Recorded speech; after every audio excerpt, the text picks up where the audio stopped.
पहा भुषा बैसला से काळ पहा पहा भुषा बैसला से काळ भरली ते वेळ न चुके मग सर्व हे संबंधी असता जवळी नेईल तात्काळी तुझ लागी पाहे पातू बोका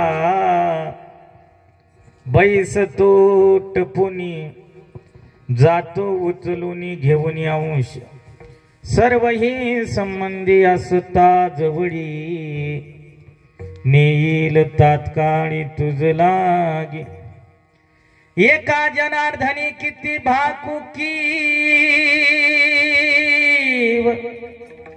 नायकती जीव गुंतले ते सर्व ही संबंधी असता जवळी नेईल तात्काळी तुझ लागी लोकाभिरामं रंगधीरं राजीव नेत्रं मृगवंशनाथं कारुण्य रूपं करुणाकरंतं श्रीरामचंद्रं शरणं प्रपद्ये मनोजवं मारुततुल्यवेगं जितेन्द्रियं बुद्धिमतां वरिष्ठं वातात्मजं वानरयुतमुख्यं श्रीरामदूतं शरणं प्रपद्ये परमपुरुषशौर्ये पांडुरंग मुरारी कमलनयन कान्हा गोपिका चित्तहरी प्रकट निकट शोभे रुक्मिणी रम्यवाणी सदय धवलहासं विठ्ठलं चिन्तया पांडुरंगा करो पांडुरंगा करो पांडुरंगा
शिवचंद्र मोडी फणेंद्र माथा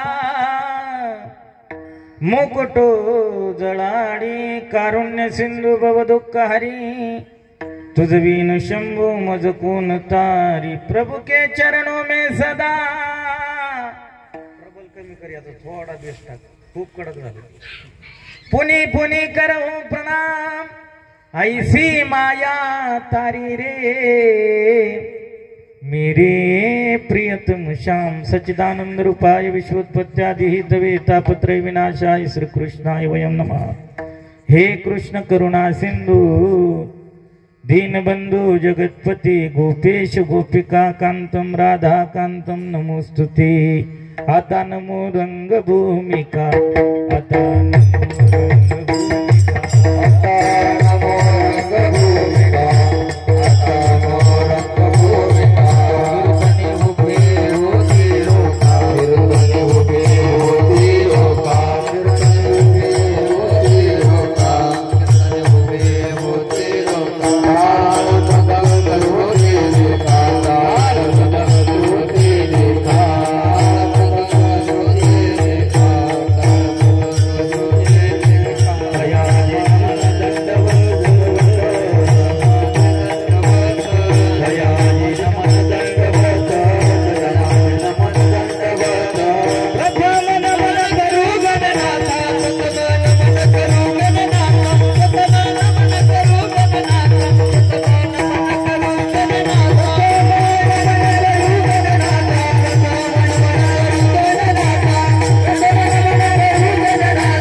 तुका हा तुकावा परब्रह्म रूपी तुकिता तुका स्वरूपी तुका स्वामी हे नाम वाचेस गाता बहुसा निळा पावला वर महाता गोड माझी वाणी तुम्ही करुणी श्रीहरी लाभावी वैखरी कीर्तन श्रवणी आपोलिया इतोलेनी सार्थक होईन माझ्या जन्माचे पहा पहा उषा बैसलासे काळ भरली ते वेळ न चुकी मग सर्व ही संबंधी असता जवळी नेईल तात्काळी तुझ लागी प्रस्तुत प्राप्त समय संकीर्तन सेवेकरता निवडलेला अभंग अष्टादश संत मांदियाळींनी ज्यांची कार्यतत्व प्रणाली कथित करावी पत्ता द्यावा याही पलीकडे अष्टादश संत मांदियाळीत ज्या संत अधिष्ठानाचं अग्रगण्य स्थान आहे पत्ता पुरावा कथित करत असताना आदिव्याप्ती मांडत असताना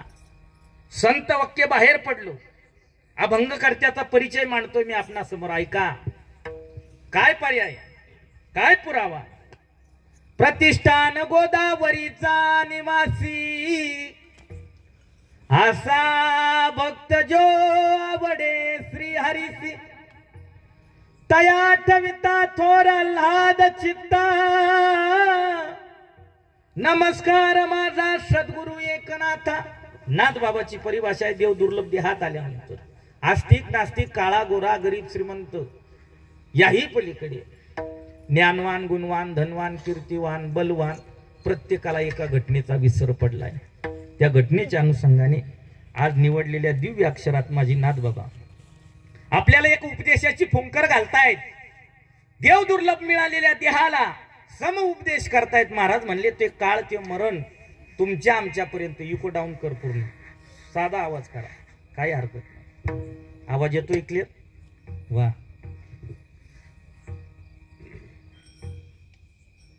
करायचंय का क्लिअर सम उपदेश करत असताना नाथबाबाची परिभाषा आहे म्हणले तो काळ ते मरण तो यम आपल्यापर्यंत येत असताना कुठला दूरचा प्रवास करून येणार नाही तर तो आपल्या उशाला बसलेला आहे पहा नाथबाबाची परिभाषा पहा पहा उषा दुरुक्ती केली आजच्या अभंगात का एकदा पहा म्हणून जमलं नसतं का दुरुक्ती आपल्याला विस्तृत चिंतनात बघायची परंतु म्हणले बैसला असे काळ काळ उशाला बसलाय प्रत्येकाला काळ दर्शन देणारे परंतु ती दर्शन देण्याची मर्यादा सांगितली ती दर्शन देण्याची वेळ महाराजांनी अभंगाच्या पहिल्या चरणाच्या उत्तरार्धात कथित केली भरली ते वेळ न चुके मग वेळ भरल्यानंतर आपतेष्ट गणगोत्र मित्र परिवार सगळे सोयरे कोणी असू द्या किती असू द्या महाराज म्हणले संबंधी किती प्रयत्न करणारे असू द्या परंतु सर्व ही संबंधी असता जवळी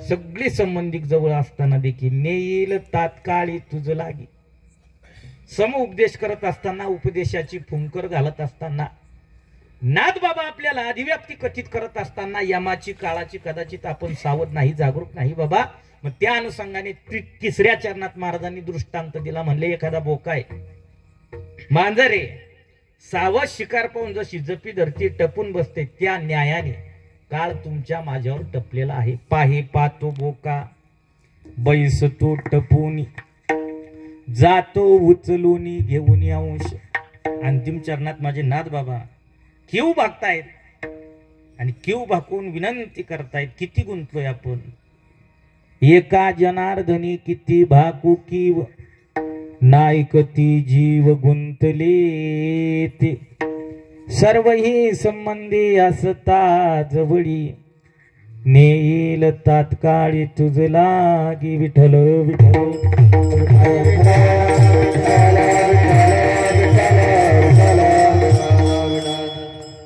मरण काळ मृत्यू अनुषंगाने अष्टादश संत मांदियाळीने या जीवाला भरपूर भयंकर उपदेश केला परंतु मनुष्याला ज्या घटनेचा विसर पडलाय त्या घटनेचं नाव आहे मृत्यू का मृत्यूसार प्रकरण आज मांडायचंय किम कारणास्तव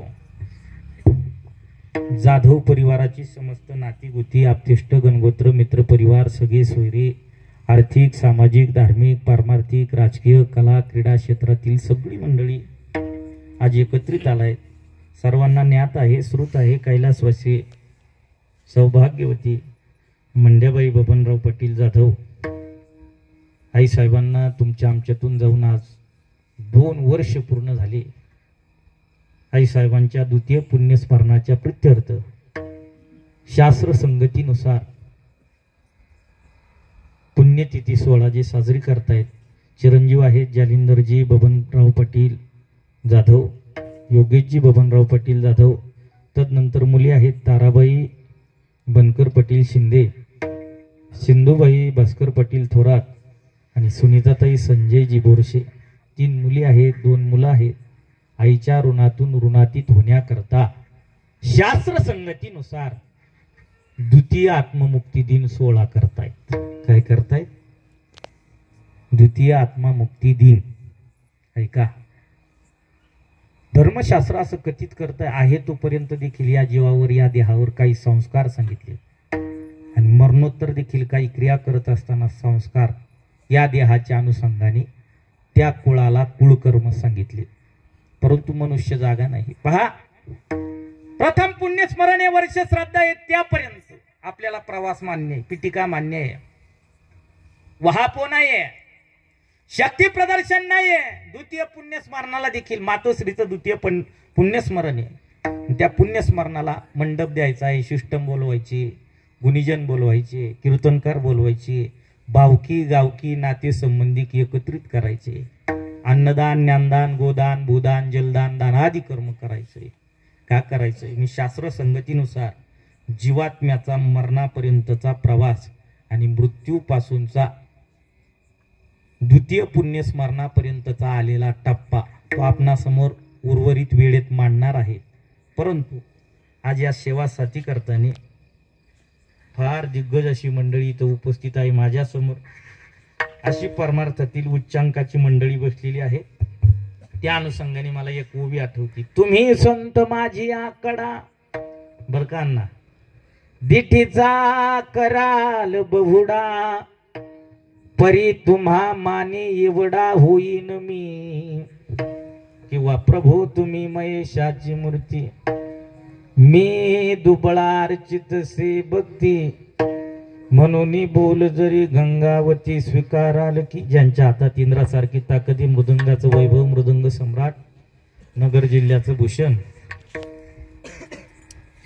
आमचे बाळा महाराज काळे विघनवाडीकर आज सेवा साथी करताना उपस्थित आहे. महाराजांच्या चरणी कोटी प्रणिपात करेल. गोड असे विनेकरी आहे का नाही दादा? विनेकरी महाराज आल्यानंतर बरीच आमच्या बरोबर आलेली म्हणली महाराज तर फेटा बांधून आले, तुम्ही नसते आले तर जमले असते. परंतु ते काय म्हणतात ना, नात्यात नाथ. या कार्यक्रमाकरता माझी जशी नियुक्ती झाली, कशा पद्धतीत झाली, आमच्या जवळच आमच्या लगतच एक स्नेहाचे प्रेमाचे आमचे गणेशजी थोरात, आमचं या परिवाराशी असणारं स्नेह. आणि तदनंतर आमचे जालिंदर दादा यांनी मला आपलं शहाजापूरला ऐकलेलं होतं, त्यानंतर झालेला परिचय अण्णा, आणि त्या माध्यमातून आजची आलेली सेवा. विनेकरी महाराज आहेत आमचे तपवृद्ध वयोवृद्ध ज्ञाननिष्ठ पारमार्थिक अधिष्ठान जपणारी दादा आहेत. गावातील पंचक्रोशीतील समस्त भजनी मंडळ आहे का नाही, सगळीच मंडळी, त्यामध्ये गोड गाळ्याची धनी आमचे गोकुळजी महाराज देशमाने, महाराजांच्या चरणी कोटी प्रणिपात करेल. तदनंतर आपल्या प्रभागाचं वैभव मृदंग सम्राट आमचे सागरजी महाराज, राजेंद्रजी महाराज, महाराजांच्या चरणी कोटी प्रणिपात करेल. बोराडे महाराज आहेत आमच्या सोबत आलेले, या गावाशी ज्यांची स्नेहाची नाळ जोडलेली आहे. एक पारमार्थिक अधिष्ठानातील व्यक्तिमत्व, परिसरात वारकरी जीवनाचा ज्यांचा उच्चांक आहे, असे आमचे गोपालजी महाराज डोमशे माळेगावकर, महाराजांच्या चरणी कोटी प्रणिपात करेल. आमची यमगर महाराज आहेत, आमची सुंदर अशी साधक मंडळी आहेत. गोड हार्मोनियम वादक दादांचं नाव धनंजयजी महाराज. वा, मोकळ्या मनानं वाजवावं, काय अडचण, मी तुमच्यातलाच राव, आहे का नाही. तसा रोबाब करायला मी आलो नाही, आहे का नाही. आज तशी परीक्षाची सगळी ज्ञानवृद्ध वयोवृद्ध तपवृद्ध मंडळी माझ्या समोर बसलेली आहे. गोड शिष्ट मी. फक्त काय होतंय, तिथं क्लिअर वाटतंय पण आम्हाला थोडा इथं डिस्टर्ब वाटतंय, आहे का नाही. जो पाहिजे तो स्ट्रोक मिळत नाही, एनर्जीनं बोलावं लागतंय दादा. चला, मरण मृत्यू काळानुसंगाने असतात संत मांदियाळीने आपल्याला प्रत्येक वेळेस समुपदेश केला. पहा, आपण प्रत्येक संताची थोडी थोडी आधी व्याप्ती बघू. जालना जिल्ह्यात जाम समर्थ नावाच्या गावी ज्या नैष्टिक ब्रह्मचार्याचा जन्म झालाय, नाव सगळ्याच्या कर्णपटलावर आहे, रामदास स्वामी. गोपालजी महाराज त्यांनी मृत्यू नावाचा समास लिहिला. त्या समासात अशी आख्यायिका आहे, अशा ओव्या सापडतात. म्हणले बलवान, ज्ञानवान, गुणवान, धनवान, कीर्तिवान, नवलाव नाही, भगवान या नैसर्गिक प्रक्रियेला छेद करू शकला नाही. पहा बरं, बलवान, किती बलवान. आपल्या घराण्यातली बुजुर्ग मंडळी सांगायची, आपल्या घरात, आपल्या वाड्यात, आपल्या भावकीत अशी माणसं झाली. कशी? पोलादी पहार क्षणार्धात वाकून टाकणारी झाली. आता आहे का? नाही. काल परत्वे कशी झाली? जाती झाली. पहा, ओवी अशी आहे, गेले बहुत बळाचे बलवान गेले. चला, कालवान गेले. किती काल वास्तव्य केलं. आपल्याकडनं इकडं नगर जिल्ह्यात जायचं ठरलं, श्रामपूरला जर जायला निघालो बाळा महाराज, जात असताना पुलतांबा तीर्थक्षेत्र लागतं. योग सामर्थ्याच्या जोरावर राजू महाराज ज्यांनी वास्तव्य केलं, किती वर्ष, वा वा वा वा, किती वर्ष. बाबांकरता टाळी वाजवा एकदा. इतकी जागरूक मंडळी बाबा आजच्या कीर्तनात. पहा बाबा, पहा यांचं वय किती. ह्याही वयात त्या परमार्थाची धुरात तेवती. आणखी याला काय म्हणतात माहिती? धाराखंडीत ओग चालीला नित्य. वा, किती कालित राहिले, किती कालाचे गेले. गेले बहुत काळाचे. कुलवान गेले, धनवान गेले, कीर्तिवान गेले, ज्ञानवान गेले आणि भगवान देखील गेले. तुकोबराय गात संहितेत न्याय घालतायत.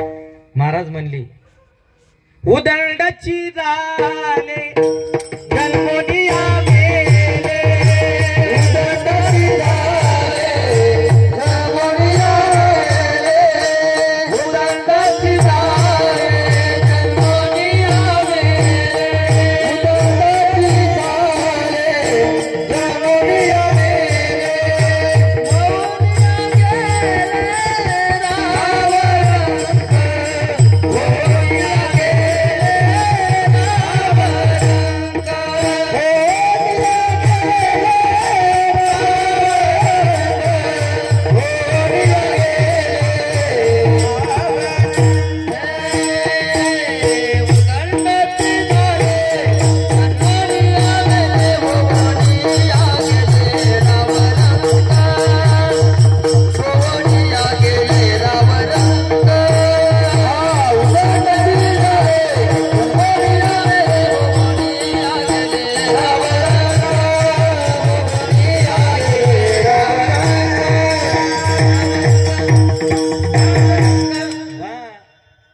उदंडची झाली जन्मोनिया मेली, होनिया गेली रावरंक, त्याचे नाव कोणी न घे चराचरी.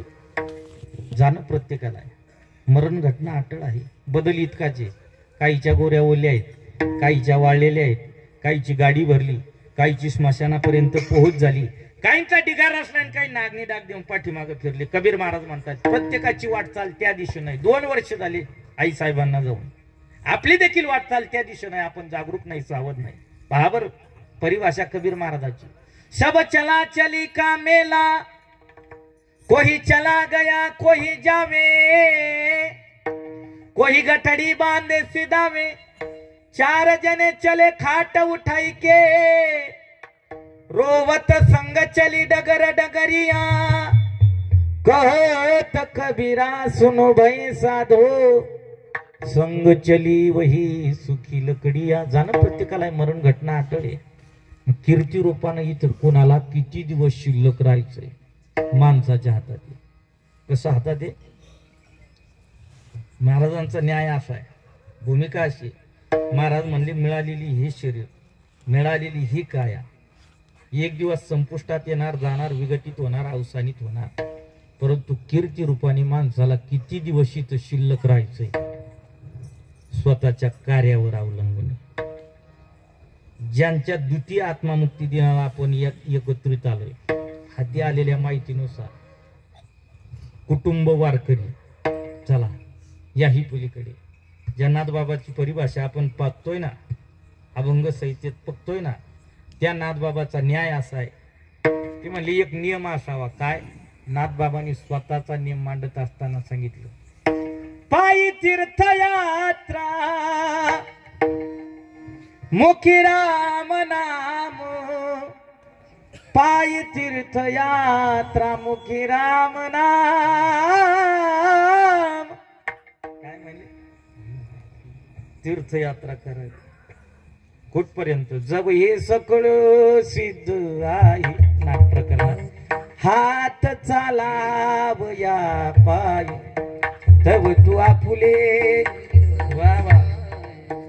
त्या न्यायाने अण्णांनी सांगितलं मला की काय, पंढरीची वारी हा आपुल्या माहेरा जाईन मी आता संता. वा वा वा. त्या न्यायाचं जीवन जगणाऱ्या आईसाहेब, तुमच्या आमच्यातून जाऊन आज 2 वर्ष पूर्ण झाली. या आत्ममुक्ती दिनाला आपण आलो. आजच्या कीर्तनातून न्यायचं काय, परिभाषा बघायची. जवळजवळ अभंग आहे बरं.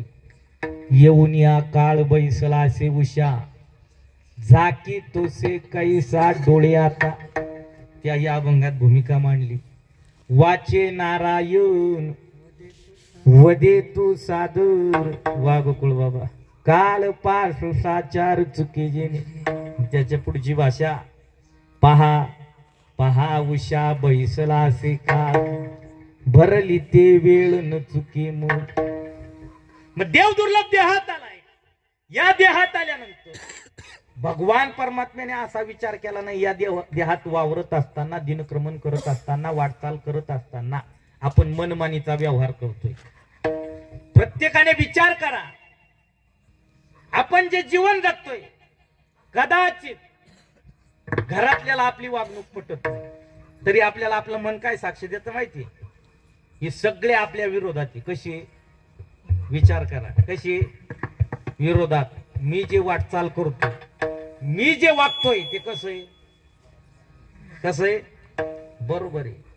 ते चुकीचं आहे अशी सिद्ध करणारी बुजुर्ग जरी असली, भावकीतली जरी असली, गावातली जरी असली, नाते संबंधातली जरी असली, तरी माणसाचं मन काय साक्ष देतं माहितीये?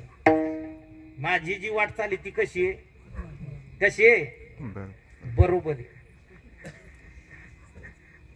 मी जे करतोय ते बरोबर आहे, परंतु ही जी बोलताय ती कशी? माझ्या विरोधात. कुठपर्यंत चालतं हे? ही अवगुण माणसाला कळतात तोपर्यंत ही जीर्ण झालेलं असतं. कसं झालेलं असतं? पुरावा काय? ऐका. महाराज म्हणले, काय करू मन अनावर, काय करू अनावर,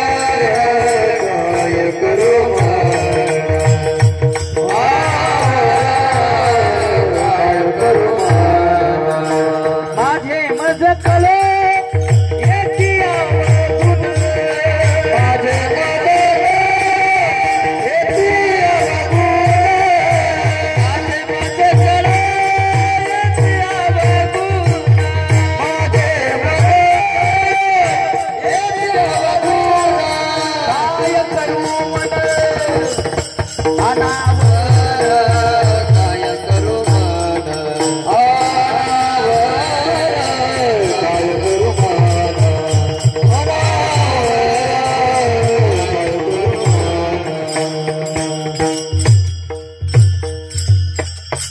माझे मज कळू येते अवगुण, काय करू मन अनावर. कुठपर्यंत कोंडी आहे? ज्या वेळेस आपण सावध होतोय, ज्या वेळेस वाटचाल बदलण्याच्या भूमिकेत चालतोय, त्यावेळेस सगळी वेळ संपलेली असते. महाराज म्हणले, पारमार्थिक वाटचाल शास्त्र संगतीनुसार वाटचाल दिनक्रमण आणि देव दुर्लभ देहात आल्यानंतर या देहाचं सार्थकत्व ज्यांनी जपलंय जोपासलंय त्या अनुषंगाने जीवन व्यथित केलंय त्या अनुषंगाने कबीर महाराजाची परिभाषा आहे हम रहे ना रहे दुनिया रहेगी दासताए अपनी दुनिया कहेगी नाम रह जाएगा नाम रह जाएगा आदमी का क्या भरोसा है इस जिंदगी का काही भरोसा नाही लगा माशी पाक पाकडी तव हे सरी देव दुर्लभ देहात आल्यानंतर भगवान परमात्म्याने मायेने धुंद झालेल्या दरबारात जीवन जगत असताना काही शरीर संबंधाची नाती या देहाला जोडली या देहात आल्यानंतर प्रथमतः आई कळावी कोण कळावी आई बाप कळावा चला मग आई विषयीचं गाणं बापाविषयीची कविता आहे की नाही तो माहोल भावनीने दंग असा पांडाल ते आपल्या जना जमल बाळाबा मी जमवलं तरी हे घरी मला नेतील याची गॅरंटी नाही का एक तर पूर्ण झालं महाराज तशी संगती ते सोबतीला आहे गुरुनाम गुरुवर्य वैकुंठवासी नामदेव महाराज पठाडी बोलायची जसं आता रामभाऊ महाराज राऊतांची परिभाषा आहे ना परखडवाणी आहे ना त्या न्यायानं बोलायची गोकुळ बाबा काय बोलायची माहिती पुराणात शास्त्रात दाखले काय कमी नाही की त्या अनुषंगाने बोला संत भांडारात प्रमाण कमी नाही माणसं तिथपर्यंत पोहोचत नाही फक्त गाणं तयार करायचं आणि त्याची 30 सेकंदाची रील्स करायची आणि ती रील्स पाहून काय करायचं भावनेचं भांडवल करायचं बरं आता इथला कारभार अशा मंडळीच्या हातात गेला ज्याच्या कपाळाला कधी गंध ज्याच्या गळ्यात कधी माळ ज्याचा परमार्थाचा काही संबंध गावच्या वाया कोणाच ताब्यात ते म्हणते जत्रा आम्ही करून सकते 30 सेकंदाची रील्स पाहून फिरतोय ऐका आजच्या द्वितीय पुण्यस्मरणाची आरंभ करत असताना मी आपणा समोर एक दाखला मांडेल आहे तोपर्यंत आई वडिलाची सेवा गेल्यानंतर जशी 3 मुली 2 मुलं आईच्या ऋणातून ऋणातीत होण्याकरता द्वितीय पुण्यस्मरण करतायत कितवं दुसरं पुण्यस्मरण आहे कदाचित काही नास्तिकाच्या घरात मायबाप गेल्यानंतर आत्मा मुक्ती दिन प्रथम श्राद्ध कधी झालं शेजारच्याला देखील कळालं नाही हे कितवं पुण्यस्मरण आहे दुसरं पुण्यस्मरण आहे ऐका पुराणात असा दाखला आला श्री गुरु बोलायचे अखंडपणे त्रास भोगताय परिस्थिती हलाखीची दुःखजन्य काळे परंतु त्या दुःखात देखील भगवंताला विसरली नाही प्रमाण ऐकल्याबरोबर आपल्या लक्षात येईल पाहते पांडव अखंड वनवास पाहते पांडव अखंड वनवास पाहते पांडव अखंड वनवास पाहते पांडव अखंड वनवास परित्याग वास आठवे परित्याग वास पाहते पांडव खंडवनवासी पाहते पांडव खंडवनवासी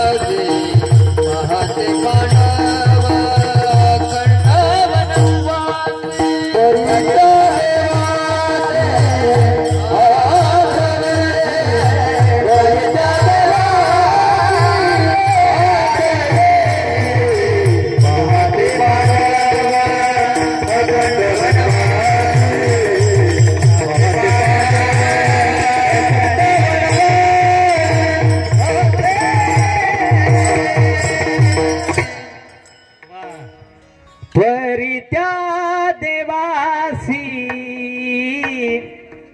आठवीती हलाखीचा काळ आहे बाबा किती कष्टमय जीवन वनविहार चाललाय अखंड वनवासी वनवासात आहे. तप्त ऊन आहे, निखाऱ्यासारखी भूमी तापलेली आहे. आणि तप्त भूमीत अनवाणी पायानं चालत असताना अंगाची लाही होती. धर्माने सांगितलं, भीमा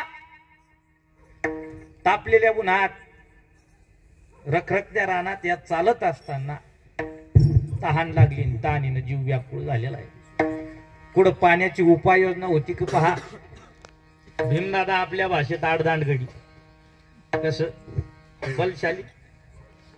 मोठं झाड पाहिलं, मोठं वृक्ष पाहिलं, पटपट वृक्षावर चढले आणि भोवतालचा निरीक्षण केलं. कशाचं? परिसराचं. काही इथं पाणी मिळेल का बा वनात, अरण्यात. भीम भोवतालचा परिसर पाहत असताना भीमाला तळ दिसलं. काय दिसलं? तळ. ध्यान देऊन ऐका. करानाची पौराणिक कीर्तन ऐकायचं आपल्याला, ते शास्त्र संगती हे नाही. आतापर्यंत गाणं जर झालं असतं ना, ऐकाय जिजू जिजू संसाराचा, हा लगेच 5-25 मोबाईल उभे झाले असते. कशाला? हा गाडावाडा हे गाडी वडीत वडीतच हे गाड्या पुढे कशा ज्याला पार मारतात लवलेस. कार्यक्रमाचं गाव आले होतं तर नेसायचं. काय म्हणायचं? हा गाडा आकला म्हणायचं. लाव दे आपल्याला लांबवायचं.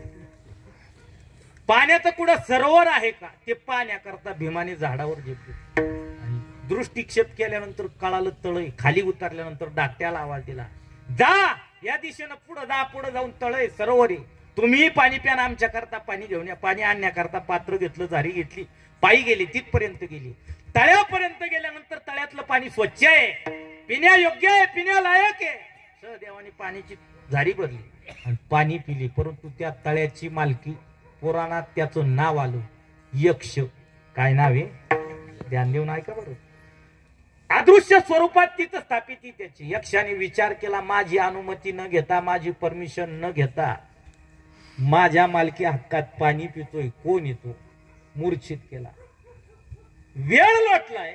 आपला भाऊ पाणी आणण्याकरता गेला, तो परत येत नाही म्हणून नकुलाला पाठवलं. नकुलाने देखील पाणी पाहिलं. मूर्छित झालेला भाऊ पाहिला, झारी पडलेली पाहिली. आपण पाणी पिऊ, भावाला उठू आणि हातात झारी घेऊन पुढे जाऊ, बाकी भावंडापर्यंत जाऊ म्हणून पाणी पिण्याकरता गेली. त्यांची ती स्थिती झाली. ज्याने तळ कोणत्या दिशेला झाडावर जाऊन पाणी केली होती ती भीमदादा तळ्यापर्यंत गेली. मागचा पुढचा विचार न करता म्हणले, या दोघांना उठवायच्या अगोदर आपला जीव ताणीनं व्याकुळी. आधी काय पिऊ? पाणी. दोघांना उठून पुढे निघू. आई त्या मार्गाला चालते हो, भावा करता पाणी घेऊन जाऊ. सरोवरात पाणी पिण्याकरता गेली, मूर्छित झाली. अर्जुन आले. अर्जुनाची ती स्थिती झाली. समजून घ्या. आणि अखेरला धर्मराजाने विचार केला, माझी 4 भावंड अर्धा तासापूर्वी पाण्याच्या शोधात भीमाच्या सांगण्यावरून ज्या दिशेला गेली तिकडनं परत येत नाही. भानगड काय? धर्मराजा तिथपर्यंत आली आणि घटनास्थळावर आल्यानंतर पाहिलं 4 भाऊ मूर्छित झालेली आहे. धर्म कुणाला म्हणतात? ध्यान देऊन ऐका. काळ हलाखीचा आहे, परिस्थिती वाईट आहे. दुःखजन्य परिस्थितीत, कटू प्रसंगात देखील निर्णय घेत असताना निर्णयाचं गांभीर्य जाणून जो पुढील वाटचाल करतो ना त्याला म्हणतात धर्म. धर्माने पाहिलं 4 भाऊ मूर्छित आहे. पाणी स्वच्छ आहे, शांत आहे, पिण्या योग्य आहे. परंतु अशी काय घटना घडली? 4 भाऊ मूर्छित झाली. धर्माने काय केलं माहितीये? त्या जलदेवते समोर हात जोडला, प्राणीपात केला. सांगितलं, इथं कोणी जे अदृश्य स्वरूपात असेल त्यांनी मला दर्शन द्यावं. काही क्षणात यक्ष प्रगट झाला.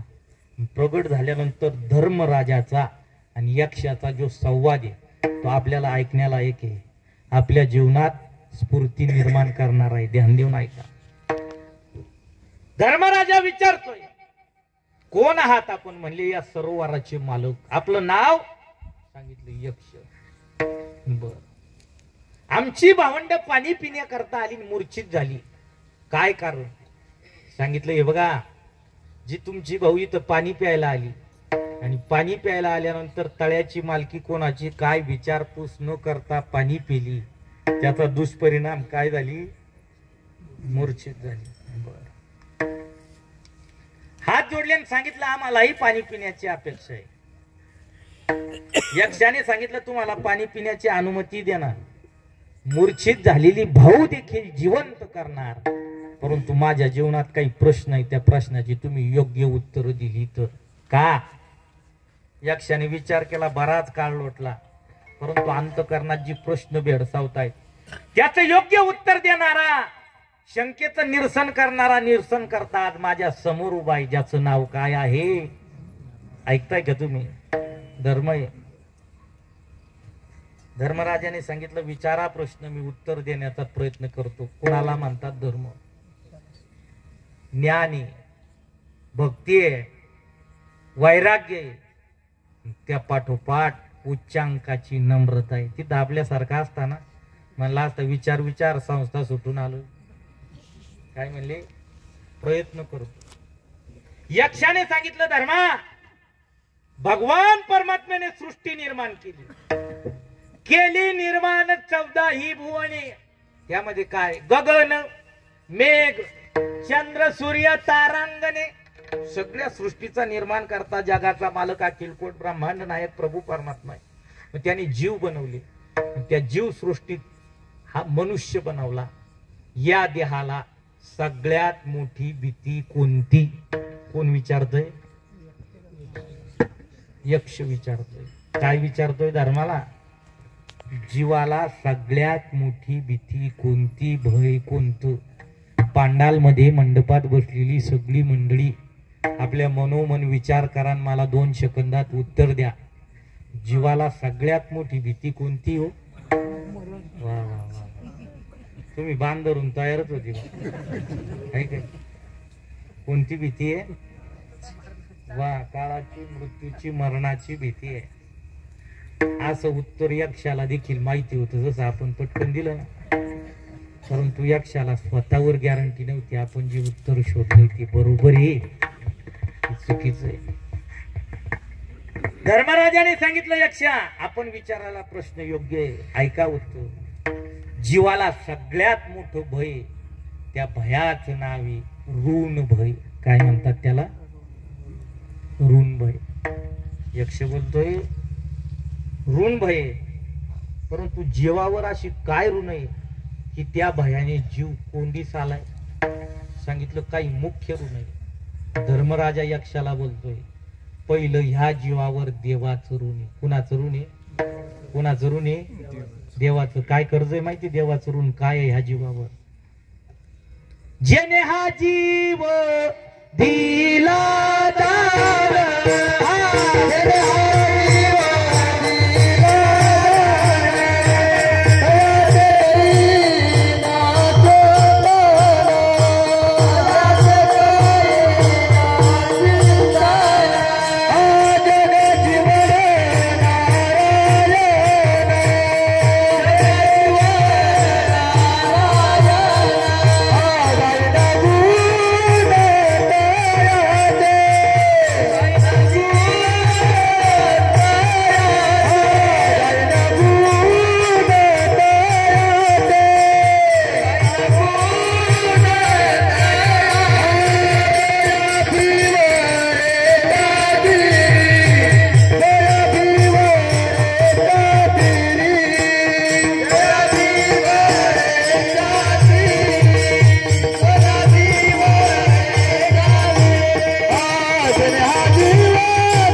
सांगतो, यक्षा, ऋण भयात जीव दाबलाय. पहिलं ऋण आहे देवाचं. देवाचं ऋण तयाचे करीन चिंतन, जग जीवन नारायण समयाशी. बस, आता तुम्हाला मला कळालं ना, बाकीचं नाही टेन्शन घ्यायचं. आहे का नाही देवा? चला, देवाचं ऋण आहे आणि देवाच्या ऋणाच्या नंतर यक्ष विचारतोय या जीवावर आणखी कोणतं ऋण आहे? सांगितलं संतांचं ऋण आहे. काय ऋण आहे माहितीये? संत अधिष्ठानाने या जीवाला योग्य वाटचाल दाखवली. या देहात आल्यानंतर काही लिमिटेशन आहे. शास्त्र संगतीनुसार कलीच्या काळात मिळालेलं मनुष्य जीवन किती वर्षाचं आयुष्य हो? किती वर्षाचं? हा बस. मग शतगणिले ते मध्य बालत्व काय भजनाशी. मग काही टप्पे सांगितले शास्त्रकारांनी. काय काय बाबा महाराज? प्रथमो नार्जितोम विद्या. 5 ते 25 पर्यंत काय करावं? विद्या ग्रहण करावी. 25 ते 50 द्वितीयो नार्जितोम धन. दुसऱ्या अवस्थेत काय मिळवावं? धन. परंतु ते धन मिळवत असताना गोपाल महाराज जोडून या धन. चला. तृतीयो नार्जितोम पुण्यम. 50 ते 75 काय मिळवलं पाहिजे? पुण्य. आणि ठेवलंच 75 पुढं अण्णा. तर चतुर्थम किम करिष्यति. चौथी याची ठाई काहीच करणे नाही. वा. हे टप्पे संतांनी सांगितले. याही पलीकडे सांगितलं जीवन जगत असताना संत अधिष्ठानाने जो मार्ग सांगितलाय त्या मार्गाने मार्गक्रमण जर केलं तर न पडे गुंता.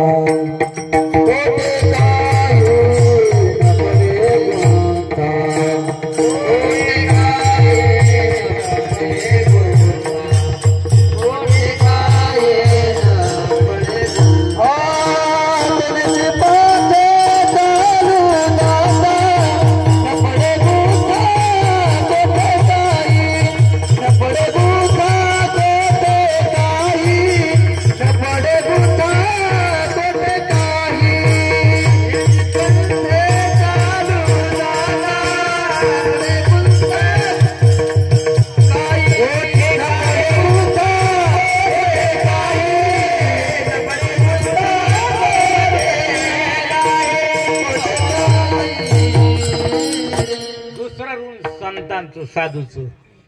तिसरं ऋण पंचमहाभूताचे. धर्मराजा सांगतो यक्षाला 5 तत्वाचं एकत्रीकरण म्हणजे मानवी शरीर आहे. काय काय याच्यात? महाराजांची परिभाषा अशी आहे बाळा महाराज. किती एकत्रीकरण आहे, किती गोंधळ आहे, म्हणजे किती युतीचं सरकारी मनुष्य ते ऐकायचं का? 5 तत्वाचा गोंधळ ठाई केला.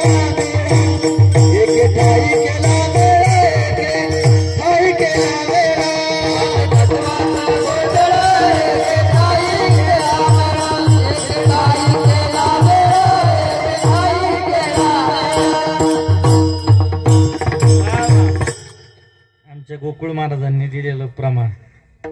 परंतु बाबा त्याचा आरंभ असा आहे बरं. कसा? चौकाड्याप्रमाणे ते.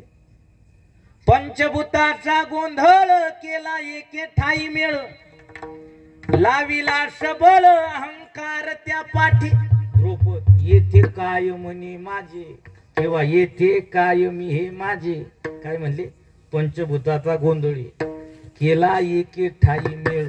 त्याच्या पाठोपाठ काय लावलं माहिती? लाविला सबळ अहंकार त्या पाठी. पंचमहाभूताचं ऋणी. आता महत्वाचं ऐकायचंय. ज्या ऋणातून ऋणातीत होण्याकरता 2 मुलं 3 मुली दुसरं पुण्य स्मरण करतायत.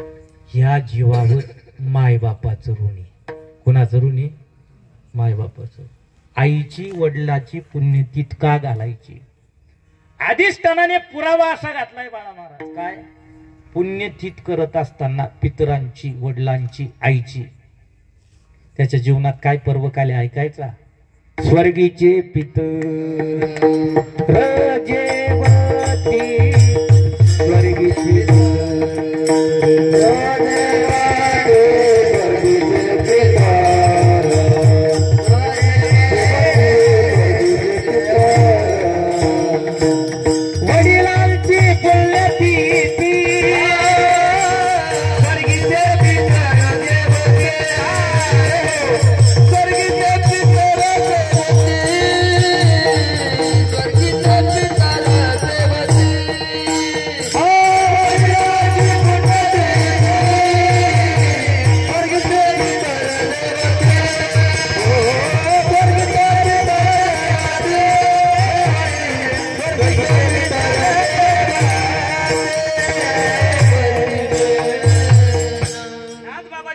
परिभाषा अशी, देव दुर्लभ हा दिला, मनुष्य देह दिला, या देहात आल्यानंतर कदाचित गळ्यात माळ नाही, कपाळाला गंध नाही, चाललाय तो व्यवहार वाईट आहे, चाललाय तो व्यवहार अधपतनाचा आहे, आस्तिक आहे नास्तिक आहे, काळा आहे गोरा आहे, गरीब आहे श्रीमंत आहे, चांगला आहे वाईट आहे, भगवंताने पाहिला नाही.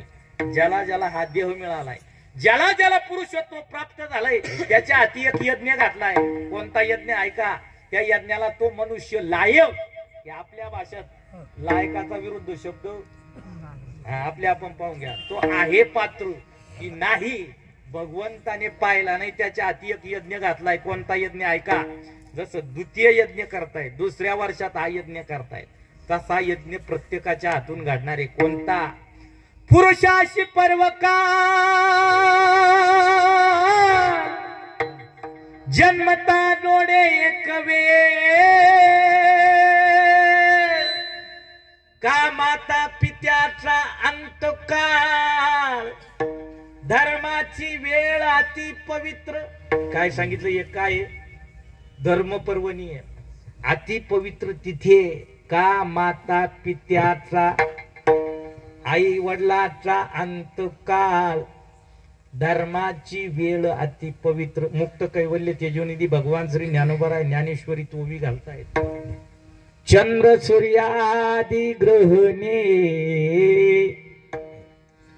येवने करती पर्वणे, का माता पितर मरणे अंकित दिवस. हा अंकित कालावधी जपता आला पाहिजे, जोपासता आला पाहिजे. मग झालेलं प्रमाण नाथबाबाची परिभाषा आहे, म्हणले वडिलांची पुण्यतिथी, स्वर्गीचे पितर जेवती. फायदा काय? सूक्ष्म स्वरूपात कोण जेवले आज? स्वर्गातली कोण जेवली? पितर जेवली. आणखी बोलू? श्री गुरु बोलायचे. डॉक्टर नारायण महाराज जाधव महाराजांकडे पाठाला जर गेलं, एक दाखला द्यायचे नेहमी. ते म्हणायचे साधू आहे संन्यासी आहे, साधूला संन्यासाला महात्म्याला या देहात आल्यानंतर त्याने काही त्यागी वृत्ती सांभाळली. काय? मायेनं धुंद झालेल्या दरबारात गुंतला नाही, प्रपंचात गुंतला नाही, तिथं मन गोवलं नाही. परंतु संन्यासाला साधूला साधकाला जे त्रिभुवनाचं त्रैलोक्याचं त्रिकालदर्शी ज्ञान नाही ते संसारिकाला प्राप्त होऊ शकतं. परंतु संसारिक त्या परिभाषेचा पाहिजे. मग काही सूत्र सांगायची ती बरं पाठात. स्त्री आहे, स्त्री. मग स्त्रीचं जीवन असं असावं. पती, बोला ना, पुढे शब्द वापरला जातो पती, हा, किंवा पती तिचा कोण आहे? हा, कोण आहे? परमेश्वर. मग पत्नीनं पतीची केलेली सेवा, शिष्यानं गुरुची केलेली सेवा, आणि मुलाने मायबापाची केलेली फलित काय? हित विष्णूची महापूजा, हित विष्णूची महापूजा, हित विष्णूची महापूजा, हित विष्णूची महापूजा.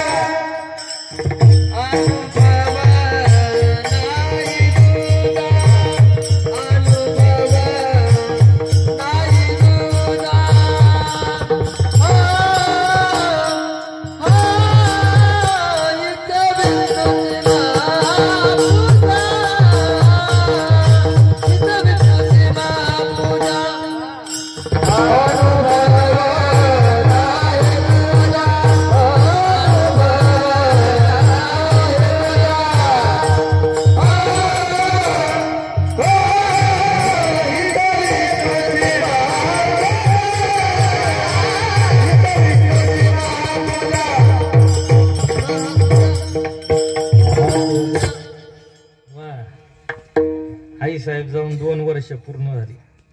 मरण कसं आलं माहिती? कसं आलं? सौभाग्याचं. बरोबर आहे ना? पतिदेव आहे ते धन्य भाग्याची आहे, तिचा पती तिचा देवा, तिचा पती तिचा देवा, तिचा पती तिचा देवा.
गोपाल महाराज अगदी समर्पक प्रमाण दिलं. टाळी वाजवा एकदा त्यांच्याकडे. बोले भ्राताराची बोली धन्य जगी ती माऊली. कोणती माऊली? कोणती? बोले भ्राताराची बोली. आपल्याला दृष्टांत ऐकायचा ना अभंगात प्रवेश करायचा. महाराज सांगायचे कौशिक नावाचे ऋषी ज्या कुळात जन्माला आले, ज्या घराण्यात जन्म घेतला, जन्म घेतल्यानंतर थोडं समजायला लागलं, बालवयात आले आणि लक्षात आलं पुढं सगळा बाजार मायेचा आहे. कसा आहे? मायेचा आहे. स्वार्थी आहे. गुंतायचं या मायेनं धुंद झालेल्या दरबारात. नको प्रपंच, नको आपल्याला ही माया नको. मग मायबापाचा त्याग केला. कोणी? महात्म्यानं. केलो काय? गावाजवळ, गावालगत, गावाच्या शेजारी आश्रम बांधला राजेंद्र महाराज. काय बांधला? आश्रम बांधला. आणि कुटिया बांधल्यानंतर, आश्रम बांधल्यानंतर तिथं ध्यानधारणा, व्रत, वैकल्य, नियम सुरू केले. गावातली जी ज्ञाती पारमार्थिक होती तशी आपल्या गावचा पारमार्थ आहे. आपल्या गावचा पारमार्थिक उच्चांक सांगू का? नित्याने दररोज हरिपाठ आहे. बरोबर? नित्याने दररोज काकडा भजन आहे. बरोबर? चला आणखी प्रत्येक मासिक वद्य एकादशीला काय? कीर्तन, हरिकीर्तन. वा, आता नाथ महाराजाचा हरिपाठ चालू. आणि शुद्ध एकादशीला भजन आहे. नुसतं कीर्तन भागविते. हा बरं आहे. चला, हा नियमावली जपणारा गाव आहे. जसं पारमार्थिक अधिष्ठानातील काही मंडळी गावात यायला लागली. गावात ग्रामदैवतेचं दर्शन झाल्यानंतर माणसात चर्चा सुरू झाली. हो, जशी सकाळी आपली चर्चा झाली ना, पण आपली फोनवर झाली. माणसाची गावात ग्रामदैवतेच्या समोर चर्चा व्हायला लागली. म्हणले आपल्या गावाजवळ जे आश्रम आहे त्या आश्रमात अशी साधू आहे. कसे? हा तपश्री जिने धिक त्याचे. काय? कोणा पुढे हात पसरत. उलट त्यांच्या दर्शनाला गेल्यानंतर त्या दर्शनाने तेज निर्माण होतं. त्या दर्शनाने जीवनात चैतन्य निर्माण होतं. त्या दर्शनाने दुःख दारिद्र्य हरतं. माणसं माणसाला अनुभव सांगायला लागली. मग 10-5 पारमार्थिक आश्रमात गेली. असं करता करता गावातली 5-25 गेली. 4-8 दिवसानं सगळं गाव जायला लागलो. गावच काय, पंचक्रोशी पुढे जायला लागली आश्रमात. माणसं वाढली आश्रमात, पण साधूच्या जीवनात त्रास व्हायला लागला. काय?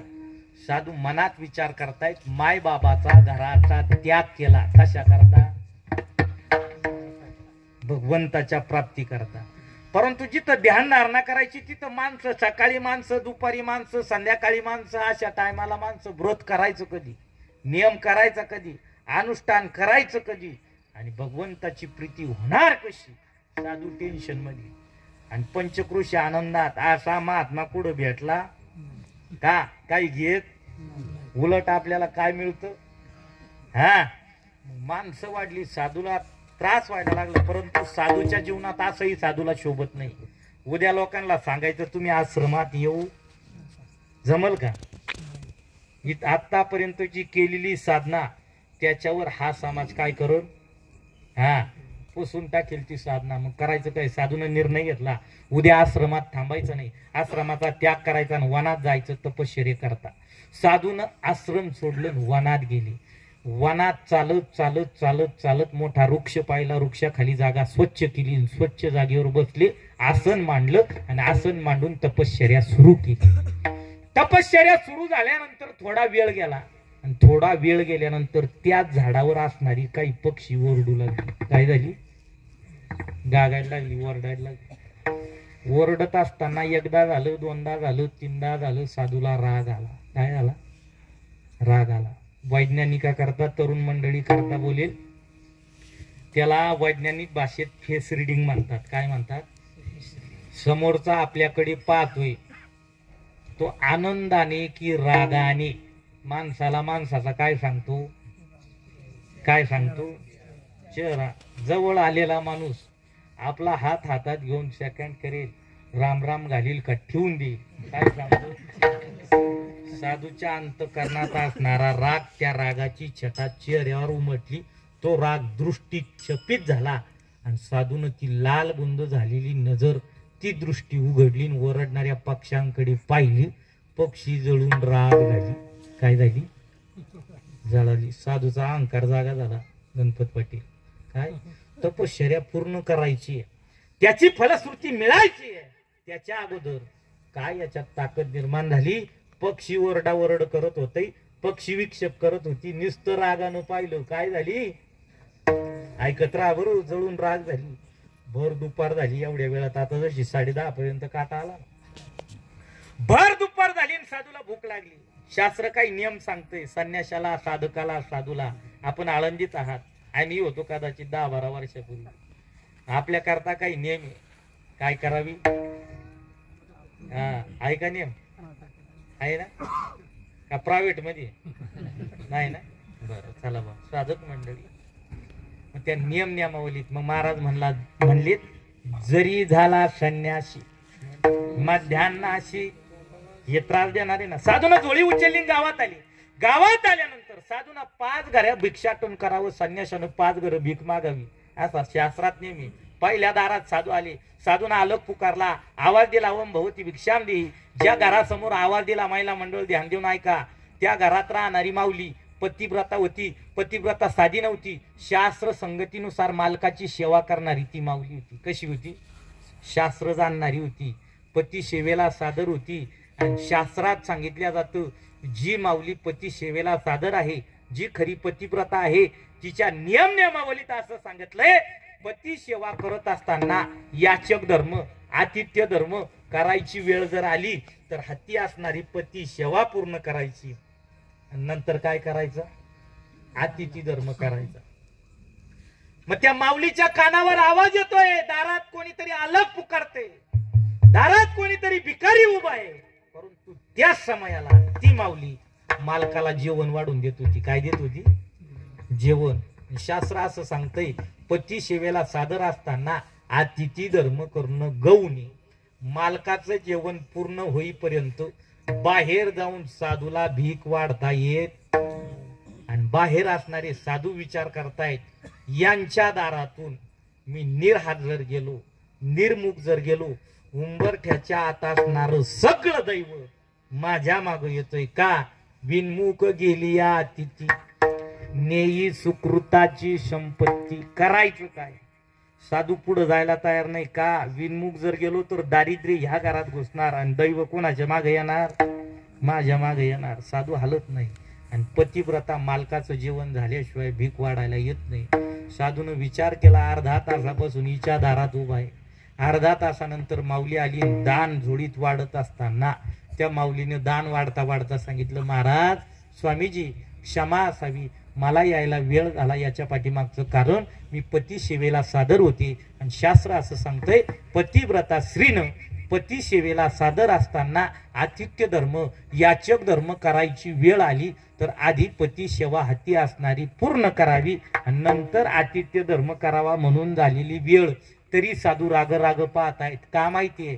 साधूला पूर्व इतिहास आठवला. मायबापाचा त्याग केला, गावाबाहेर आश्रम बांधला गोकुळबा. तिथं माणसं वाढली, लोकांत वाढला, म्हणून लोकांत सोडला आणि एकांतात आलो. पुढं नाही ऐकत तुम्ही. अरण्यात आलो. अरण्यात आल्यानंतर तपश्चर्या सुरू केली. तिथं विक्षेप कोणाचा झाला? पक्ष्यांचा. भूक लागली म्हणून कुठं आलो? गावात आलो. पहिल्याच दारासमोर अलग पुकारल्यानंतर पहिल्या दारात भीक मिळायला किती वेळ गेला? अर्धा तास. साधू राग राग पाहत आहे. परंतु पतिव्रतेनं खरं कारण जी घडलेला कथा भाग आहे, जो नियम आहे तिचा तो सांगितला होता, तरी साधू राग राग पाहतोय. त्या पतिव्रतेनं दान वाढता वाढता गोपाल महाराज एक शब्द वापरला, म्हणले, महाराज तुम्ही किती राग राग पाहिलं तरी जळून राख व्हायला मी काय पक्षीन? साधू आईस्क्रीम सारखा थंड झाला. साधून विचार केला, अरण्यात बगळीन जळाली, हिला घरी कशी कळाली? काय भानगडी बा? तिथं सीसीटीव्ही कॅमेरे, आता सारखं संशोधन नाहीये. मग भानगड काय, हिला घरात कशी कळाली? साधून विनंती करून सांगितलं, माऊली काय अशी तपश्चर्या आहे तुमच्या जीवनात जेणेकरून तुम्हाला त्रिभुवनाचं त्रैलोक्याचं त्रिकालदर्शी ज्ञानी? त्या पतिव्रतेनं साधूचा भूतकाळ सांगितला, त्या पतिव्रतेनं साधूची वर्तमानातली काही स्थिती सांगितली आणि त्या पतिव्रतेने साधूचं भविष्यातलं आगामी काळातलं काही दाखली दिली. साधून लीन होऊन विचारलं, काय असं कार्य आहे, काय अशी सेवा आहे की ज्या सेवेचं फलित तुम्हाला त्रिभुवनाचं ज्ञान आहे? पतिव्रतेने सांगितलं, माझ्या जीवनात एकच सेवा आहे. काय? सेवापती. काय करते मी? मालकाची सेवा करते. पतिव्रता पुढे चालून अहंकारी भाषेत बोलली, महाराज मला त्रिभुवनाचं, त्रिकालाचं, त्रैलोक्याचं त्रिकालदर्शी ज्ञान आहे, यात नवल नाही. आमच्या गावात धर्मव्याधी. कोण आहे? कोणाला म्हणतात धर्मव्याध? मीच सांगतो, आता 10:30 वाजून राहील. आमच्या गावात खाटीक आहे. कोण आहे का आपल्या गावात? हा?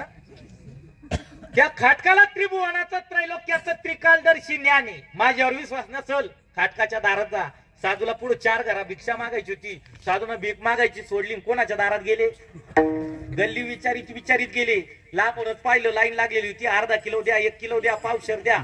साधून बाहेरूनच विचार केला, काय जीवनात पाप आहे, हा देह भगवंताला समर्पित केलाय, मायेनं धुंद झालेल्या दरबारात गुंतलो नाही, आणि आता या ठिकाणी ज्याची परीक्षा घ्यायला उभं आहे. किती जीव नास्तिक आहे. एक जीव एका जीवाची हत्या करतोय, मारलेला जीव पारड्यात तोलतोय, पारड्यात तोललेला जीव एका जीवाला विकतोय, विकत घेणारा जीव शिजून भिजून मारलेला जीव खातोय. जीवानं जीव खाणं पाप आहे, आणि जीवानं जीव मारून विकणं महापाप आहे. आशाच्या दारात कोण उभा आहे? साधू. परीक्षेला नको ती परीक्षा. साधून मान वळवली, साधू माग फिरले. परीक्षाच घ्यायची नाही, भीक मागायची ना, अरण्यात जायचंय. परंतु खाटकाची नजर साधूवर गेली, आणि खाटकाची नजर साधूवर गेल्यानंतर खाटकाने हातातलं काम सोडलं ना, आवाज दिला, महाराज उभे राहा. राहिले साधू उभे. आणि खाटीक तिथपर्यंत आल्यानंतर म्हणला, महाराज पतिव्रतेच्या दारात अर्धा तास उभे राहिले. ऐकताय तुम्ही? खाटकाच्या दारात 10 मिनिटं नाही. का नाही? सांगितलं, हे बघा माझं कार्य नीच आहे, हीन दर्जाचं आहे. कुटुंबाच्या जोपासनेकरता जे काम करतोय ते धर्मद्रोहाचं आहे, मला कळतंय. परंतु खाटकाने साधूला काही दाखले सांगितले जीवनातले. साधून विचार केला, काय याच्या जीवनात असं कार्य आहे, काय असा धर्म आहे जेणेकरून त्रिभुवनाचं ज्ञान. खाटकाने दुकान सोडलं, आणि दुकान सोडल्यानंतर साधू शरण आला. कोण आला? खाटकाला.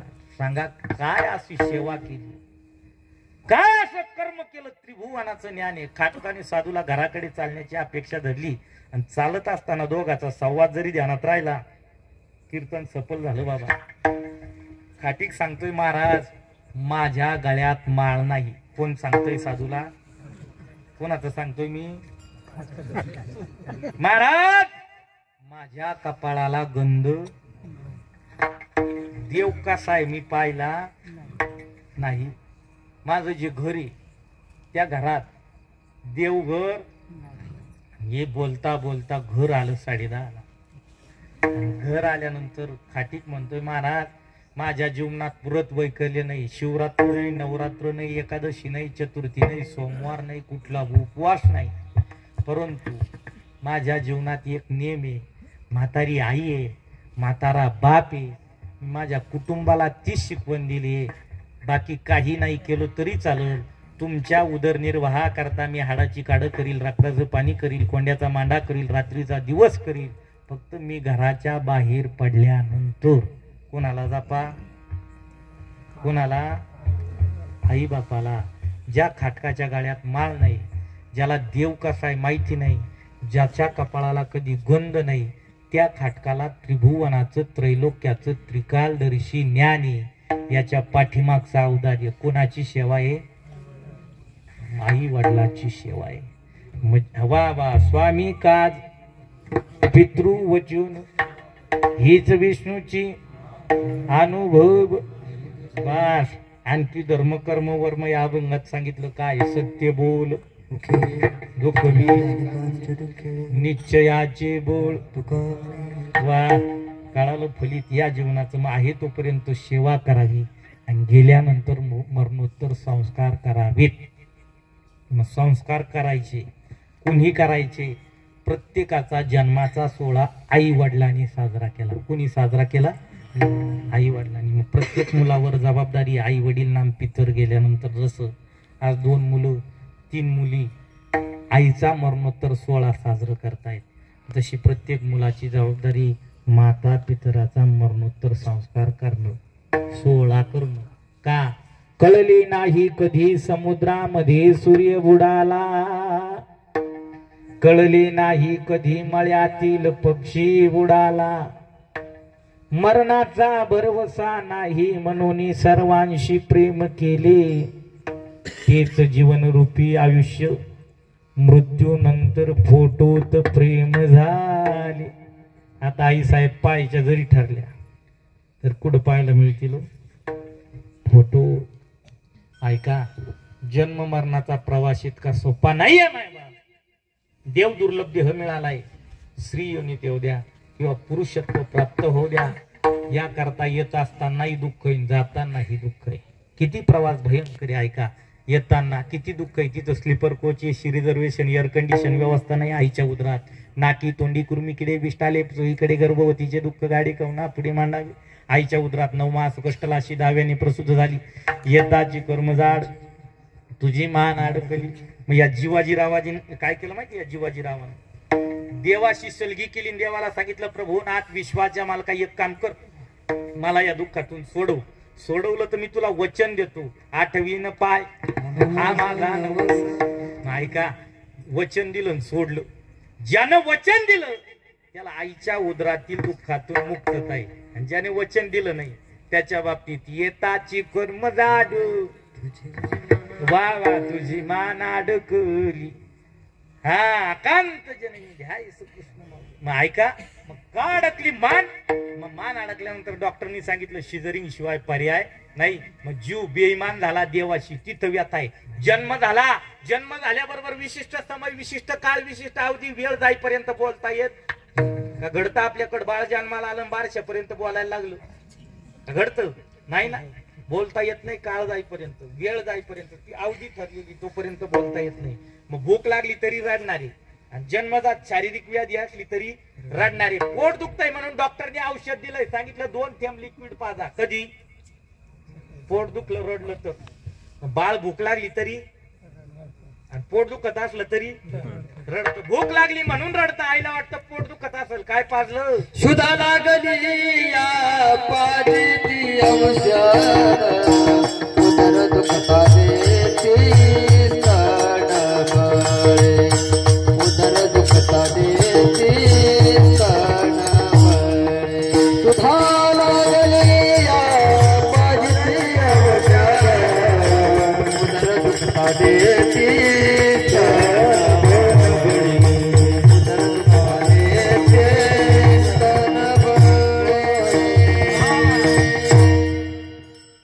लागली तेव्हा काय केलं माहितीये? औषध पाजती. पोट दुखतं असं वाटलं म्हणून काय पाजलं? औषध. खरंच पोट दुखतं म्हणून रडतो. त्यावेळेस आईला वाटतं बऱ्याच वेळच स्तनपान नाही, आता काय पाजलं? उदर दुखता देती स्तन बडे का वाचा नये परे रडे आता दोन्ही. काय केलं? फक्त रडलो. ती व्यथाची. थोडं बाळ मोठं झालं, थोडं रांगायला लागलं, बोबडं बोलायला लागलं, उभं राहायला लागलं, त्यावेळेस व्यथा आहे. बालपणीची व्यथा काय सांगू तुझा आता, विष्टा मूत्र हातेची वडिता बरे सर्वांग समजेना. काय? कदाचित मलमूत्र जिथं विसर्जित करतो ते हातानं चिवडतं. कोण? बाळ. परंतु आता मॉडर्न जमान्यात, कॉम्प्युटराइज जमान्यात, या विज्ञानवादी युगात हा संताचा दाखला आपल्याला मान्य होणार नाही. का? आता बाळाला जन्मल्यापासून काय कळालं तुम्हाला? बाज झालं. ठीक आहे. माय मग माऊली वावरात जाऊ द्या, तरी पोरग न्यायचं ठरलं तर काय घालून ये. चला. परंतु विष्टा मूत्र हाती चिवडिता बरे सर्वांग समजेना. गेलं बालपण, गेलं थोडं पुढं आलं. बालपणीची व्यथा, व्यथाचे ना ती व्यथा. बालपण संपलं, तारुण्यात पदार्पण होत असताना आईशा परी बालपण खेळता वय गेले निघून. खेळता खेळता वय गेलो. जननी म्हणे वाढवे नंदन, आयुष्य गेले कळेना. तारुण्य सुरू झालं. तारुण्यात विकार त्रास देतात. याला काय त्रास देतात? विकार. काही माणसं म्हणतात भाऊ त्या घराचे ना आमचे 10 पिढ्यापासूनचे संबंधी, आमचे आजे सांगायचे त्याच्या आधी आमचे असे संबंध होते. ते माणसं असे इतके मितभाषी, इतके सोजवळ, इतके शांत, कधी कोणाला आरवाच्य भाषा, कधी कोणाशी भांडण तांटा आठवला. पारमार्थिक माणसं आहे, पण त्यांच्याच घरात हे कसं एक जन्माला आलं काय नाही, लहान पाहत नाही, मोठा पाहत नाही, कोणाशी भांडणं करेल सांगता येत नाही, काय उंबल घरापर्यंत आणेल सांगता येत नाही. 10 पिढ्या ज्यांच्या कोर्ट कचेरीत नाही, या एका नालायकामुळं पुढे जावं लागत का? ती एकच असं जन्माला का आलं माहिती? भर तारुण्यात विकारानं डोकं वर काढलं. श्वानाची ये परी विकाराची दशा, हिंडे दारोदारी पाहे परणारी पाप दृष्टी, विटोनी वटोनी बांधला मुंडासा, मिरवितसे मैसा जना माझी. आता पर्याय नाही ना, तारुण्य संपलं, म्हातारपण सुरू झालं, म्हातारपणात व्यथा आहे, गात्र गलित झाली, शरीर जीर्ण झालं, मरताना देखील त्रास आहे. काय त्रास आहे ऐका. मरण म्हणजे सोपं नाही, 4 दुःखाचं एकत्रीकरण, त्याचं नाव मरण. पहिला अनुतापे, शय्येवर घेतलं, खाली घेतलं, गात्र गलित झाले आणि शरीर थकलं, काय अवधीत भगवंत नेणारे. त्यावेळेस काय त्रास आहे माहितीये? डोळ्याला पाणी येतं पण बोलता येत का? डोळ्यातून पाणी वाहत माहितीये? पहिलं अनुताप नावाचं दुःख माग लागतं. विचार करतो जन्मभर ज्या परिवारा करता, कुटुंबा करता झडलो झकटलो, ऊन पाहिलं नाही, वारा पाहिला नाही, पाऊस पाहिला नाही, थंडी पाहिली नाही, हरेक ऋतूत काम केलं आणि हे कष्ट करता करता करता आता मी मरणापर्यंत आलो, परंतु मी माझ्या सोडवणुकी करता काही केलं. हाची घडोघडी चित्ता येतो आठवण, हाची घडोघडी चित्ता येतो आठवण, हाची घडोघडी चित्ता येतो आठवण, हाची घडोघडी चित्ता येतो आठवण. हा काय जन्मा येवोनिया केली ना जोडी, केली ना जोडी, हाची घडोघडी, हाची घडोघडी चित्ता येतो आठवण. हा काय जन्मा केली ना जोडी, केली ना जोडी, हाची घडोघडी, हाची घडोघडी चित्ता तो अनुताप मरताना माग लागला, त्याच्या पाठोपाठ लगेच दुःख, दुसरं दुःख येतं, त्याला म्हणतात मोह. काय नडतो माहिती? मोह. मरणाच्या वेळेस 3 मुलाचे लग्न झाले आणि एकाच बाकी आहे, मी गेल्यानंतर कसं होईल, याला काय म्हणतात? मोह. काय म्हणतात बाबा? मोह. मोह काय म्हणतात? मोह नावाचं दुःख आहे. मोह नावाच्या दुःखाच्या पाठोपाठ विश्लेषण नावाचं दुःख आहे. कसं माहिती? त्यावेळेस यमाचं स्वरूप दिसतं. माना अथवा मानू नका, परंतु मरणाच्या वेळेस हे कीर्तन आठवेल. कसं यमाचं स्वरूप? अकराळ विक्राळ काळे कुट्ट, निर्दयी निष्ठुर निगर घट्ट, ते आपण असं बांधून घट्ट फरफरा ओढती. की स्वरूप पाहिल्यानंतर हा जीव घाबरा होतो आणि एकटा बडबड करतो की 2 आले, 4 आले, मला बांधतायत, ओढतायत, जोडतायत, धावा, पळा, वाचवा. कधी तोडीते मारिते तोडीते मारिते तोडीते मारिते तोडीते तोडीते मारिते तोडीते जमाते किंकर बहुकार, जमाते किंकर बहुकार. त्याला दिसतोय बांधलं ती मला मारणारी, मारिती, जोडीती, तोडीती, निष्ठूर. दिसत असताना ते बडबड करत, परंतु जवळचे म्हणतात भाऊ आता उतार वयात यांच्या डोक्यात काय झाला? हा काय पडला? फरक पडला. माणसं येड्यात काय द्या.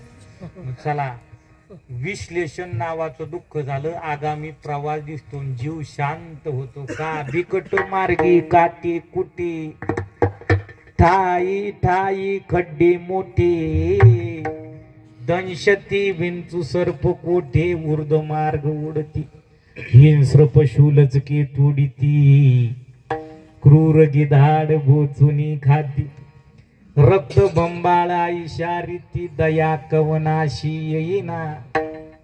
आगामी दुःख माग लागल्यानंतर जीव विनंती करतो, देवा आता कसं?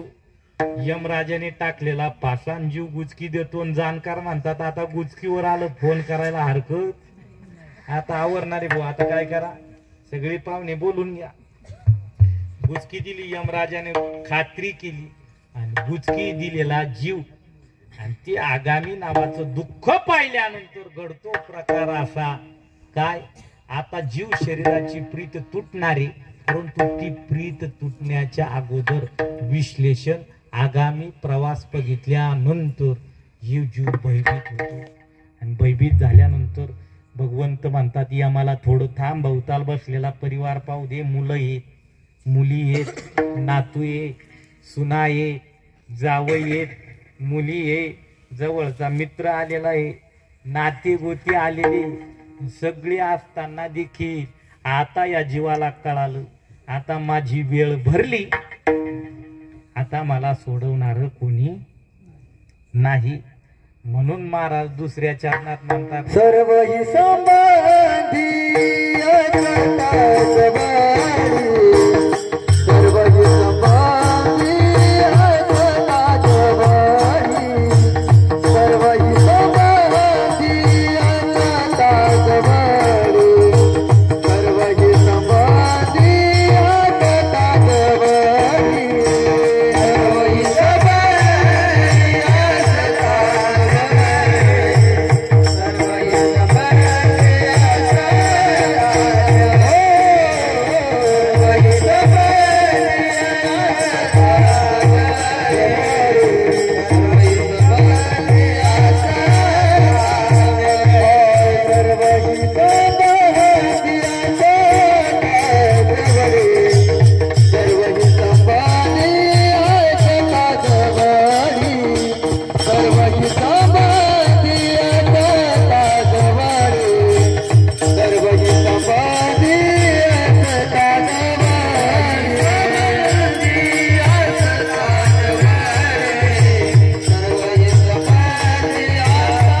तात्काळी तुझ लागी. मग जीव शरीराची प्रीत कशी सांगू?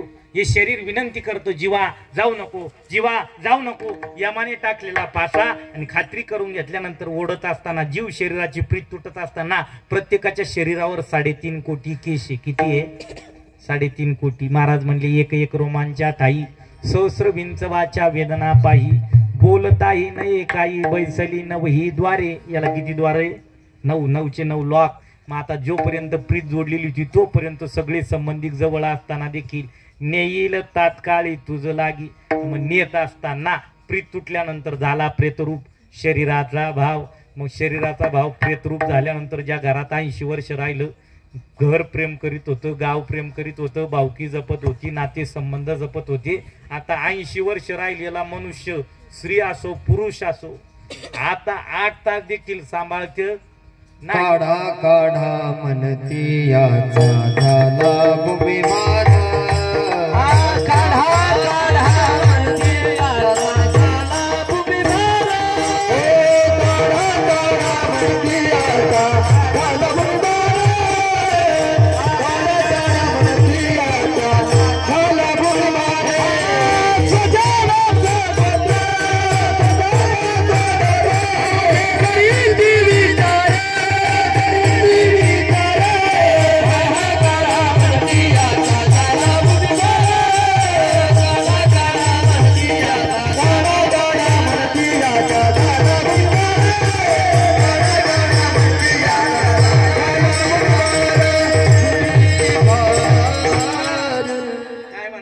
स्वजन सगोत्र अवघे करती विचार, काढा काढा म्हणती याचा झाला भूमिभार. एकत्रित होऊन स्मशानात नेत असताना मग उष्णोदक स्नान, प्रेताचा शृंगार, तिरडी बंधन, जात असताना विसावा चिता भरून, अग्नी संस्कार, जलदान विधी, फिरविला घोट पोडीला चरणी.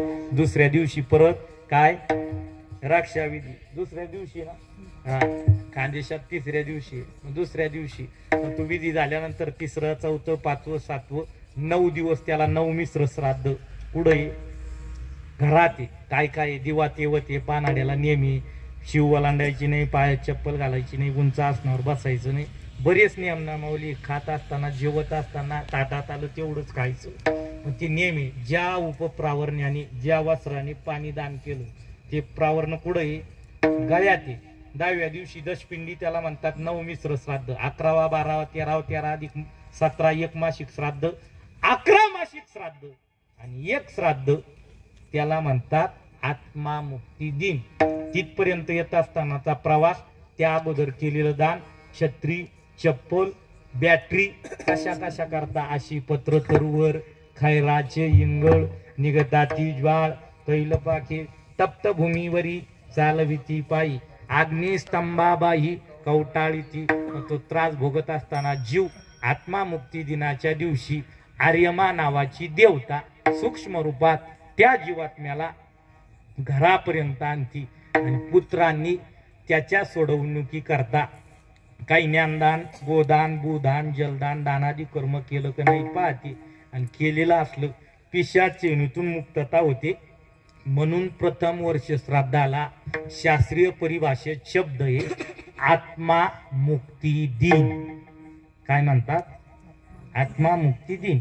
त्या जीवात्म्याची सुटका झाली, आणि सुटका झाली तर पितर आशीर्वाद देतात, आणि नाही सुटका झाली तर दात होत खाऊन शापित करतात. मग पितृ आहाती कटकटा करती पिता, वंशी दुराचार, मग हे सगळं मान्य आहे. मग त्रास देतात. मग पितृऋण शिल्लक राहिलं दोषात रूपांतर होतं. पितृदोष ओळखायचा कसा? बरीच कारण आहे. वर मुलं मुलीत लग्नाच्या वयात आलेली मुलं मुली पाहुणे मंडळी येतात, चहा पितात, पोहे खातात, मोबाईल नंबर व्हॉट्सअप नंबर देतात, साधा मिस कॉल देखील आपल्या भाषेत. योग्य वयात मुला मुलीची लग्न न होणे पितृदोषाचं लक्षण. झाली लग्न कडेला जाईन शेवटाला जाईल याची गॅरंटी नाही. योग्य वयात बोललोय. झालेली लग्न कडेला जाईल याची गॅरंटी नाही. गेली कडेला संतती होईल याची शाश्वती. झाली संतती चांगली जन्माला येईल याची गॅरंटी.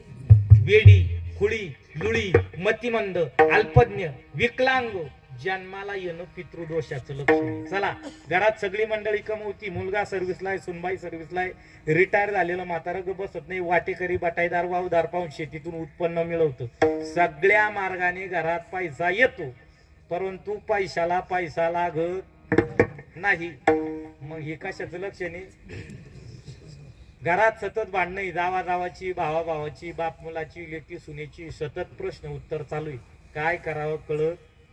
पितृदोषाचं लक्षण आहे. घरात सतत आजारपणे, कशाचं लक्षण आहे? पितृदोषाचं लक्षण आहे. पितृऋण मातृऋण फेडायचं कसं? मुख्य 3 श्राद्ध सांगितले.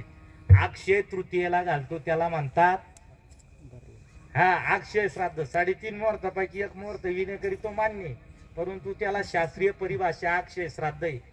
अक्षय तृतीयेला आपण उपवास करू जेव घालतो का नाही? का आपले आपणच जेवतो?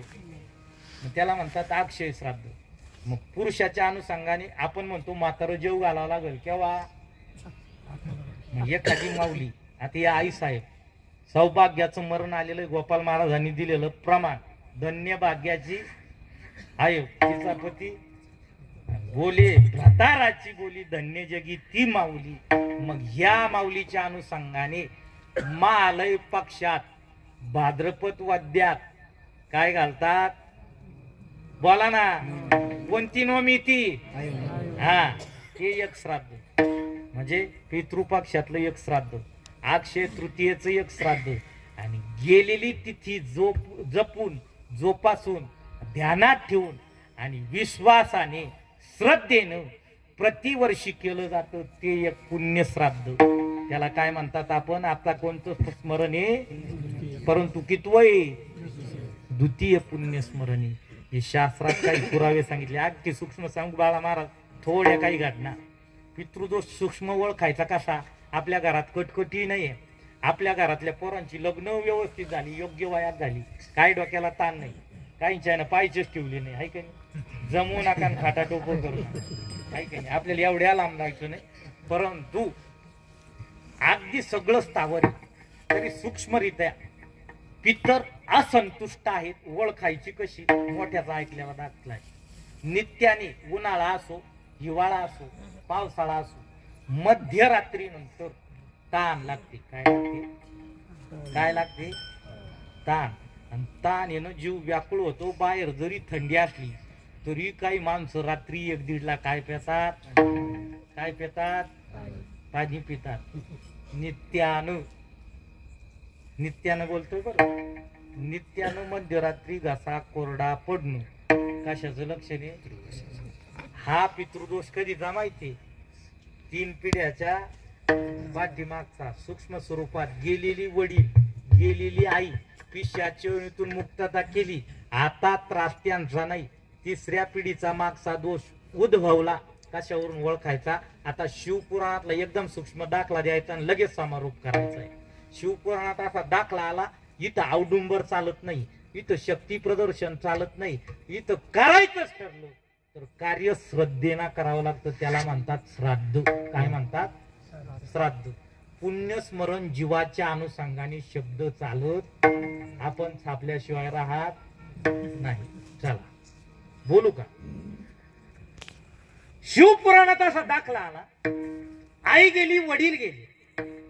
आई वडील गेल्यानंतर 2 सख्खे भाऊ आहे. मोठ्या भावाची परिस्थिती टोलेजन झाली आणि लहान भाऊ दरिद्री झाला. कसा झाला? गरीब आहे.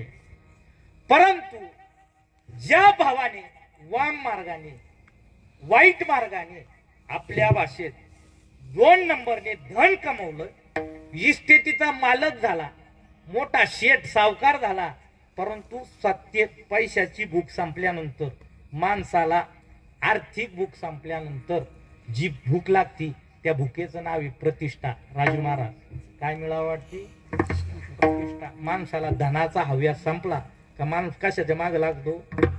मग कोणी आमदारकीला फॉर्म भरत नाही भाऊ, ज्याच्याकडं प्रतिष्ठेची भूक लागली. पती पत्नीत संवाद झाला, म्हणले बघा आपल्या आई वडिलाचं, तुमच्या आई वडिलाचं मालकीनबाईंना सांगितलं 21ावं पुण्यस्मरण इतकं टोलेजन करू, पंचक्रोशीत कोणी केलं नाही एवढं मोठं काय करू? पुण्यस्मरण. खूप मोठे महाराज पाहिले, खूप मोठा मंडप दिला. ते श्री गुरु पठाडे बाबा सांगायचे यज्ञच खूप मोठा करायचा ठरला. आता थोड्या करता नको शिकती, आहे का नाही? आता एवढं गेलं थोड्या हाती गेला काय राहिलं कशाला? आता मग ऐका, ठरल्यानंतर लहान भाऊ जो कष्टानं उदरनिर्वाह करत होता त्या भावापर्यंत भाऊ गेला आणि भावाला सांगितलं, हे बघ 4 दिवसानं माय बापाचं पुण्यस्मरण आहे, 21ावं पुण्यस्मरण आहे, माझी अशी अपेक्षा आहे, तू कार्यक्रमाला आला पाहिजे, तुझ्याकडून काही मला घ्यायचं. ऐकताय तुम्ही? घ्यायचं. तू फक्त हजर राहा. परंतु तो लहान देखील शास्त्र जाणणारा होता.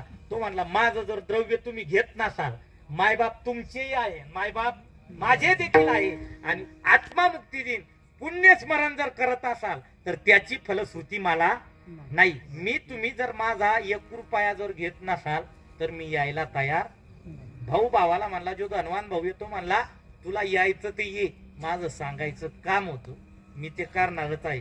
भूक कशाची? प्रतिष्ठेची.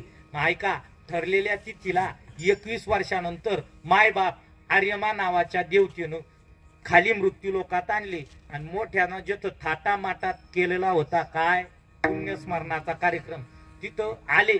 सूक्ष्म रूपात आल्यानंतर पाहिलं खूप मोठा वाहपोय, ज्ञानदान मोठय, अन्नदान मोठय, गोदान मोठय, भूदान मोठय, परंतु श्रद्धा नावाचा धातू नाही. म्हणजे हसण्या खेळण्यात पंक्ती चालू आहे, टिंगल टावाळ्या चालू आहे, स्वागत चालू आहे, नवे कपडे परिधान केलेले, श्रद्धा दिसत नाही. पितूर परत झाली कोणाच्या दारातून.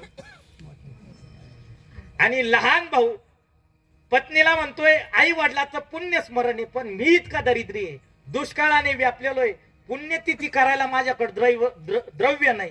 मालकिनीनं सांगितलं तुम्ही काळजी नका करू, लग्नात आलेली लोखंडी पेटी आहे. काय ती पेटी विका, पैसे आणा आणि काय करा. लोहारापर्यंत पेटी तात्काळ घेऊन गेली. लोहारानं पाहिलं पेटी चांगली, कुठं मोडलेली नाही, तोडलेली नाही, लीक नाही. का विकतायत? सांगितलं श्राद्ध करायचं म्हणून विकायची. लोहाराने सांगितलं श्राद्ध करायचंय ना, पैसे माझ्याकडून घेऊन जा, नाही दिले तरी चालन, परंतु पेटी वहिनीची काय मोडू नका. परंतु शास्त्र असं सांगतंय पैसे कोणी दिलेले तो परत न घेण्याच्या याचकेने आपल्याला जर पुण्य स्मरणाला देत असला तर ते स्मरण लागू होत नाही. ते दान कष्टाचं असावं. तो म्हणला नाही बा तुम्ही पेटी घेत असली तर मी पैसे नाही. म्हणले नाही मला पेटी घ्यायची नाही, पेटी चांगली, मला तुमच्या संसारातून ती बाहेर काढायची नाही. तुम्हाला वाटतच ना मला काम करू लागा. लोहाराला हातोडा आणू लागला. पैसे दिले. पैसे घेतल्यानंतर गुळ खरेदी केला. काय खरेदी केला? गुळ. घरी अग्नी तप्त केला आणि तप्त अग्नीवर काय टाकला? गुळ टाकला. त्या गुळाने पितर संतुष्ट झाली. कुणाच्या दारात? आणि मोठ्याच्या दारात काय होतं? पंचपक्वान्नाचं जेवण होतं. तरी देखील पितरांनी काय वळवली? मान वळवली. मला सांगायचं इतकं आहे, शिवपुराण असं सांगतंय पितरांना श्रद्धा नावाचा धातू पाहिजे.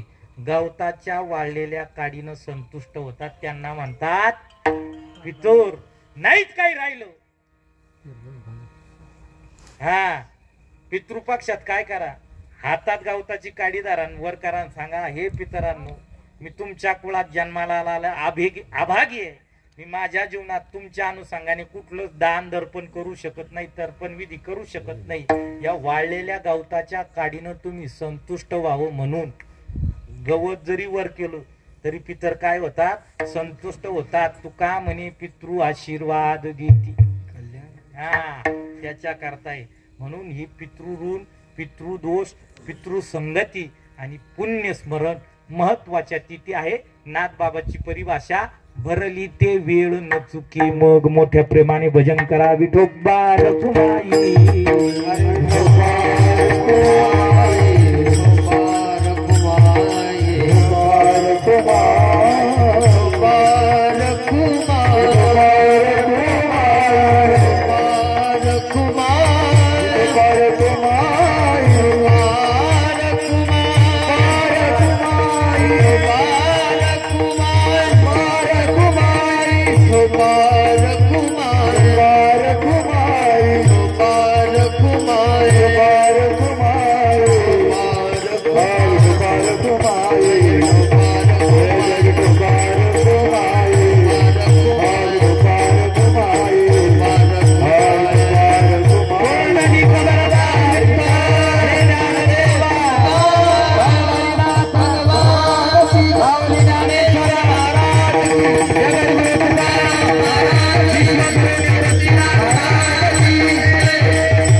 गरजेचं आहे का? शास्त्र संगती सांगते 3 तिथी जपाव्यात.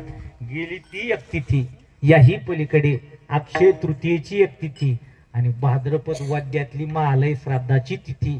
त्यापैकी गेल्याली तिथी जपून त्या तिथीच्या अनुषंगाने आज प्रामुख्याने कैलासवासी सौभाग्यवती मंडाबाई बबनराव पाटील जाधव यांच्या अनुषंगाने चिरंजीव जालिंदरजी बबनराव पाटील जाधव, योगेशजी बबनराव पाटील जाधव, ताराबाई, सिंधुबाई आणि सुनीताताई 3 मुली 2 मुलं यांनी केलेलं द्वितीय पुण्यस्मरण भगवंताने आईसाहेबाच्या पारमार्थिक वाटचाल इहलोकाची आणि परलोकात देखील पिशाच्या योनीतून मुक्तता केली असावी का? मुलांनी देखील माईचा परमार्थ जिवंत ठेवला. कसा? प्रतिवर्षी पुण्यतिथी करतायत.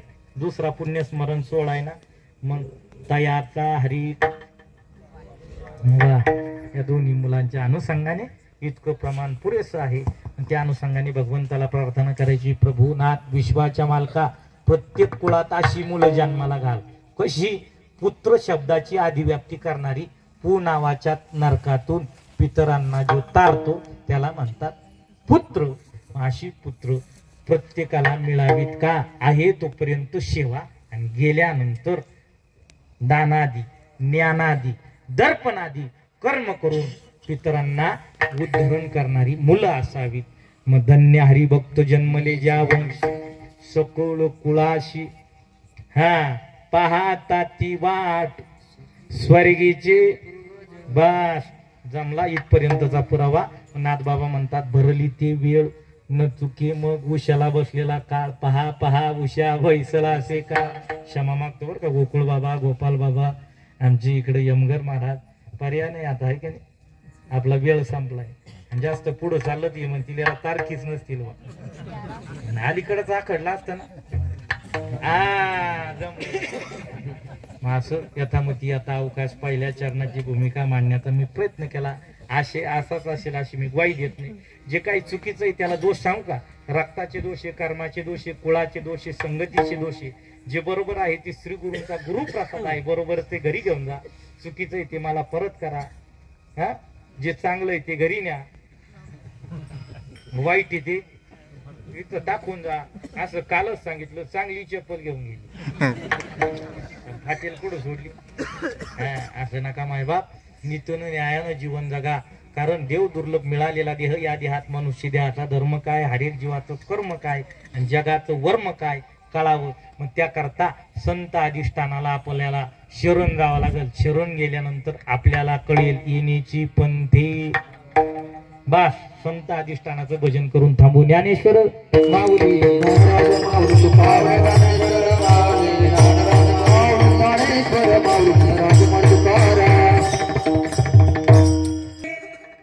कशात गुंतलो माहिती आपण. माझे माझे मनोनिया गुंतू गुंतू मेली. कशात गुंतलो. माझं माझं माझं याच्यात गुंतून मरून गेलो. तेच नाथ बाबा म्हणतायत संत अधिष्ठानाचा पुरावा जन तरी देखे गुंतले प्रपंसी स्मरण ते त्याचे त्याची नाही. म्हणून नाथ बाबा किव बागतायत. एका जनार्दनी किती भाकू किव